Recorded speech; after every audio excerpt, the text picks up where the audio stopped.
Good afternoon everyone. आज हम Hindi grammar का एक ख़ास टॉपिक संज्ञा पर चर्चा करेंगे। संज्ञा किसे कहते हैं? देखिए बच्चों, नाम को ही संज्ञा कहते हैं। नाम को ही संज्ञा कहते हैं। किसी भी व्यक्ति, वस्तु, स्थान, भाव, दशा, प्राणी आदि के नाम को हम संज्ञा कहते हैं। तो देखिए बच्चों, सबसे पहले हम इसकी परिभाषा देखते हैं कि संज्ञा किसे कहते हैं। संज्ञा उस विकारी शब्द को कहते हैं जिससे किसी व्यक्ति, वस्तु, स्थान अथवा भाव के नाम का बोध होता है, उसे हम संज्ञा कहते हैं। तो देखो बच्चों, मैंने यहाँ विकारी लिखा है। विकारी यानी किसी शब्द में विकार पैदा हो जाना। संज्ञा, सर्वनाम, विशेषण और क्रिया, ये चारों ही विकारी शब्द हैं। इनमें लिंग, पुरुष, वचन, कारक की वजह से अगर कोई विकार पैदा होता है तो वो विकारी शब्द कहलाते हैं, और जिनमें लिंग, वचन, कारक, पुरुष की वजह से कोई विकार पैदा ना हो, कोई चेंज नहीं आता है, वे अविकारी शब्द होते हैं। तो संज्ञा, सर्वनाम, विशेषण और क्रिया है वो विकारी शब्द होते हैं। इसलिए मैंने यहाँ खास तौर से विकारी लिखा है, जिससे आपको ध्यान रहे कि संज्ञा विकारी है या अविकारी शब्द है। तो बच्चों, संज्ञा विकारी शब्द है, इसलिए मैंने यहाँ लिखा है कि संज्ञा उस विकारी शब्द को कहते हैं जिससे किसी व्यक्ति, वस्तु, स्थान अथवा भाव के नाम का बोध होता है।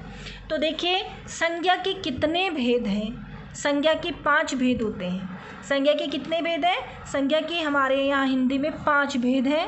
देखिए, पहला जातिवाचक संज्ञा, दूसरा व्यक्तिवाचक संज्ञा, तीसरा भाववाचक संज्ञा, चौथा समूहवाचक संज्ञा और अंत में 5वां द्रव्यवाचक संज्ञा। देखिए बच्चों, जातिवाचक संज्ञा क्या होता है? जातिवाचक संज्ञा जातिवाचक संज्ञा वे वस्तुएं जिनको हम अपनी इंद्रियों से देख सकते हैं, छू सकते हैं। जातिवाचक संज्ञा में क्या चीज़ें आती हैं?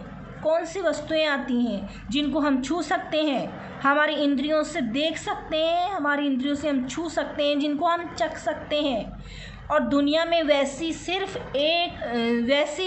दुनिया में उस जैसी अनेक हैं, वो होती हैं जातिवाचक संज्ञा।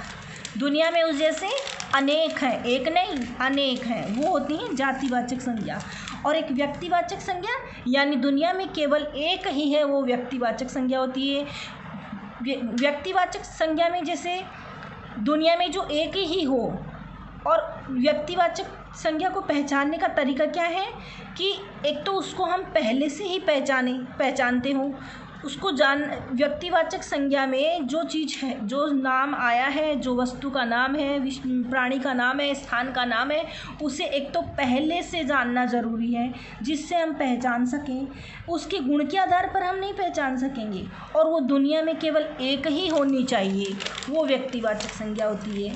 जैसे जो संज्ञा किसी विशेष मनुष्य, प्राणी, स्थान या वस्तु का बोध कराती हो, जो विशेष इस मनुष्य, स्थान, प्राणी, वस्तु का बोध कराती है, वो व्यक्तिवाचक संज्ञा होती है। जैसे राम को हम जानते हैं, जो रामायण का एक पार्ट है, मुख्य पार्ट है।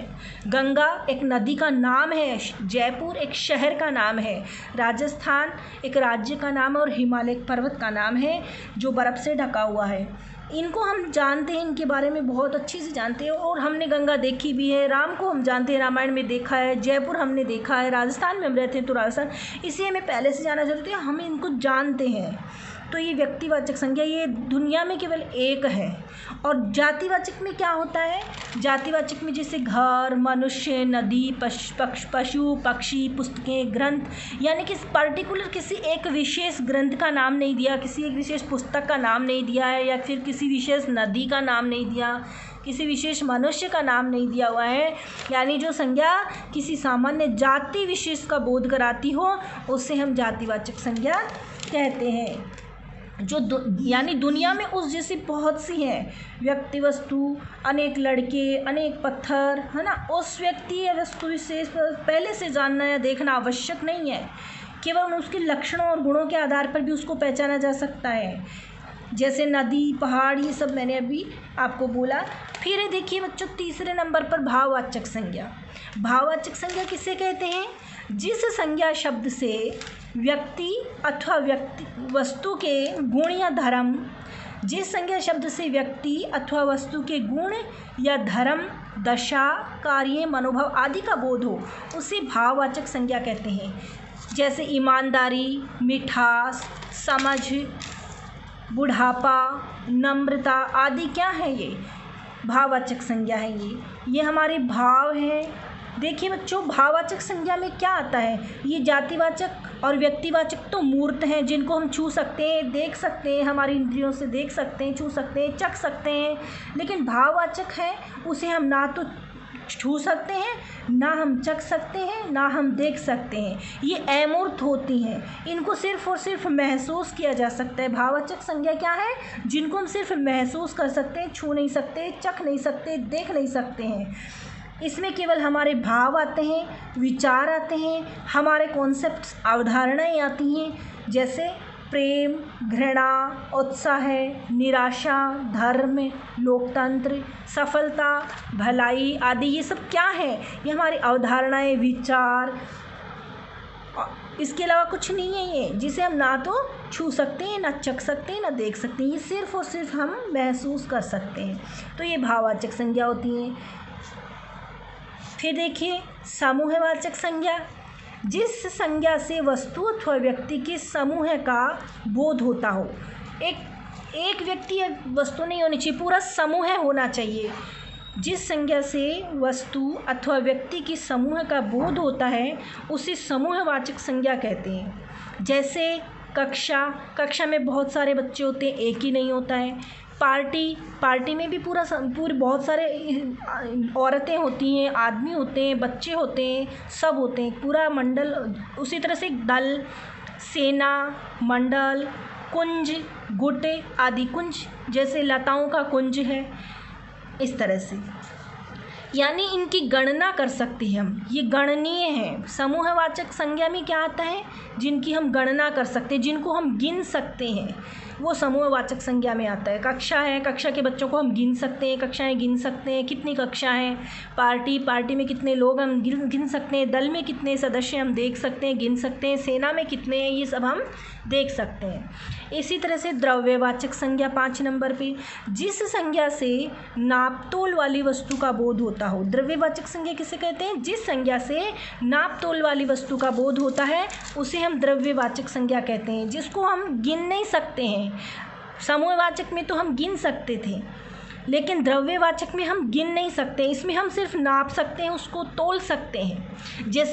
जैसे क्या, लोहा, सोना, तेल, दूध, पानी, शहद, चांदी, आटा आदि। ये सब क्या है, हम गिन नहीं सकते ना, इनको हम तोल सकते हैं इनको। तो ये द्रव्यवाचक संज्ञा होती है। देखिए बच्चों, ये द्रव्यवाचक संज्ञा है, इसमें बहुवचन कभी नहीं बनता है। इस संज्ञा का सामान्यतः बहुवचन नहीं होता है। लोहा का लोहा ही रहेगा, लोहे नहीं बनेगा। सोने नहीं बनेगा, तेल से तेले नहीं बनेगा, दूध से दूधे नहीं बनेगा। ये ऐसे एज इट इज़ रहेगा, इसका बहुवचन कभी नहीं बनता है। फिर देखिए बच्चों, व्यक्तिवाचक संज्ञाओं का जातिवाचक संज्ञा के रूप में प्रयोग। ये व्यक्तिवाचक संज्ञा जो होती है उसको हम जातिवाचक संज्ञा के रूप में भी प्रयोग करते हैं कभी कभी। तो देखिए, व्यक्तिवाचक संज्ञा का प्रयोग एक वचन के रूप में ही होता है वैसे तो, क्योंकि व्यक्तिवाचक है तो विशेष है, उसका हम एक वचन में प्रयोग करते हैं। लेकिन इनको कभी कभी हम व्यक्तिवाचक संज्ञा को उसके गुणों के आधार पर जातिवाचक संज्ञा के रूप में भी प्रयोग करते हैं। जैसे आज भी भारत के घरों में इंदिरा गांधी और लक्ष्मीबाई विद्यमान है। वैसे तो इंदिरा गांधी एक पर्टिकुलर विशेष औरत हैं और भारत की प्रधानमंत्री रही हुई हैं। लक्ष्मीबाई आप जानते हैं, झांसी की रानी लक्ष्मीबाई, ये दोनों व्यक्तिवाचक है, लेकिन इनको हम जातिवाचक में प्रयोग करेंगे। इस वाक्य को अगर हम पढ़ते हैं तो पता चलता है। फिर दूसरा वाक्य, भारत में कई अशोक हो गए हैं। तो देखिए बच्चों, यहाँ पर इंदिरा गांधी, लक्ष्मीबाई, अशोक, ये यहाँ पर जातिवाचक के रूप में प्रयोग किए गए हैं। यहाँ एक पर्टिकुलर इंदिरा गांधी की बात नहीं है, लक्ष्मीबाई की बात है, इनके जैसे अनेक हो गए हैं। फिर देखिए, जातिवाचक संज्ञा का व्यक्तिवाचक संज्ञा के रूप में भी कभी कभी हम प्रयोग कर लेते हैं। उसी तरह से जिस तरह से व्यक्तिवाचक संज्ञाओं का जातिवाचक में प्रयोग करते हैं, उसी तरह से कभी कभी जातिवाचक संज्ञा का भी व्यक्तिवाचक संज्ञा के रूप में प्रयोग होता है। जैसे नेताजी ने देश के लिए अपना बलिदान दे दिया, नेताजी ने अपने देश के लिए बलिदान दे दिया। तो नेताजी, वैसे तो नेताजी बहुत होते हैं, लेकिन यहाँ पर वाक्य को पढ़ने से पता चल रहा है कि उन्हीं नेताजी की बात है जो स्वतंत्रता सेनानी थे। इसलिए यहाँ पर जातिवाचक नहीं, ये व्यक्तिवाचक रहेगा। महात्मा जी ने स्वतंत्रता का संग्राम लड़ा था, तो महात्मा जी ने लड़ा था। अब महात्मा जी कौन से? अगर वाक्य को पढ़ते हैं तो हम महात्मा गांधी के बारे में यहाँ सोचते हैं। महात्मा जी तो बहुत से होते हैं वैसे तो वो तो जातिवाचक होते हैं, लेकिन यहाँ पर पर्टिकुलर एक महात्मा गांधी जी के बारे में बात की जा रही है। इसलिए यहाँ पर जातिवाचक संज्ञा होते हुए भी हम व्यक्तिवाचक संज्ञा के रूप में इसका प्रयोग कर रहे हैं। Thank you for watching this video.